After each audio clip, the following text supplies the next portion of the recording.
Welcome to the show. Over half of African immigrants in Canada hold university degrees, yet a third of them are stuck in low-skilled jobs just to survive. It's a $3 billion annual loss to the Canadian economy from this untapped talent. That really highlights the human and economic cost of this credential gap.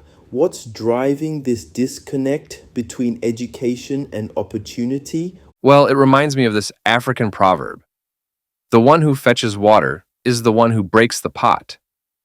The meaning is fascinating.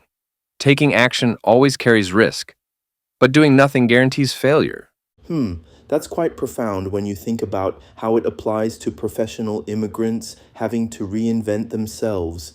Let me share a story that really brings this to life. There's this Ghanaian engineer who arrived in Canada with 15 years of experience.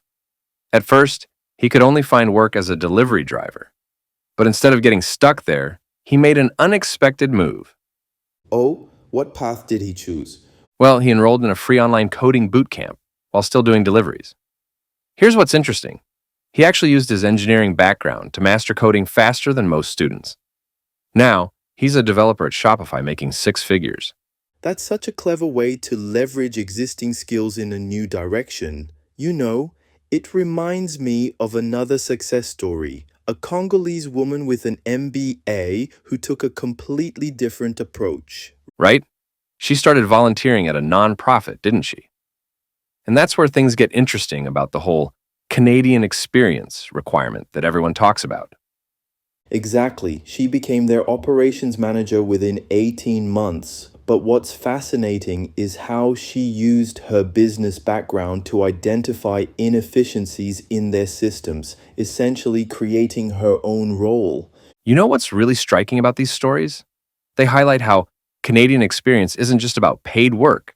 It's about understanding workplace culture, communication styles, and industry practices.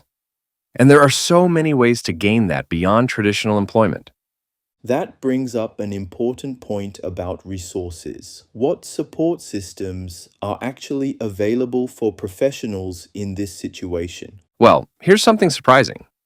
Many cities offer free upskilling programs, specifically for immigrant professionals.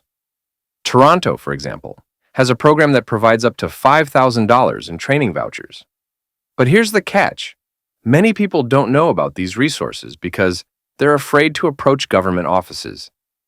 That fear of government institutions seems to be a significant barrier. How do successful immigrants overcome this? Through community networks, actually. Professional immigrant groups on LinkedIn and WhatsApp have become powerful information sharing hubs. I've seen members share everything from interview techniques to warnings about common pitfalls. One group in Vancouver grew from 50 to 5,000 members in just 2 years. Speaking of growth, what sectors are showing the most promise for immigrant professionals right now? Cybersecurity is huge. There's currently a shortage of about 25,000 cybersecurity professionals in Canada. Healthcare technology is another big one, with a projected 40% growth in the next 5 years. But here's what's really interesting. Remote work has opened up opportunities across the country. That's fascinating how technology is breaking down some of these traditional barriers. What about the emotional aspect of this transition? That's crucial. There's often this unspoken shame about taking positions that might seem beneath your qualifications. But successful transitions usually involve people who reframe this period as strategic positioning rather than a step backward. How do you see this playing out in practical terms? Let me give you a concrete example. A former financial analyst from Nigeria took a customer service job at a bank. Within 2 years, she was back in analytics, but now with comprehensive knowledge of Canadian financial systems. She actually ended up in a better position than if she'd held out for a senior role right away. That's such a smart approach to building local credibility. What other strategies have you seen work well? Well, here's something counterintuitive.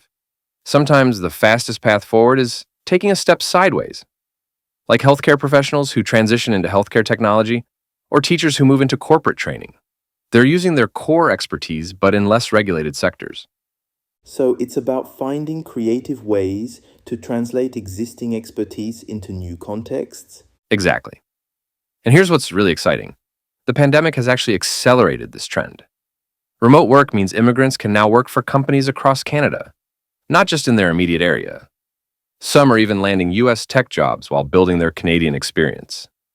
That's such an interesting shift in the landscape. Any final thoughts on what makes the difference between success and struggle? It comes down to something I call strategic humility, being willing to take steps that might feel like detours, but actually lead to your goal. The most successful transitions I've seen involve people who treated their journey like a chess game rather than a ladder climb. They're playing the long game, and that makes all the difference.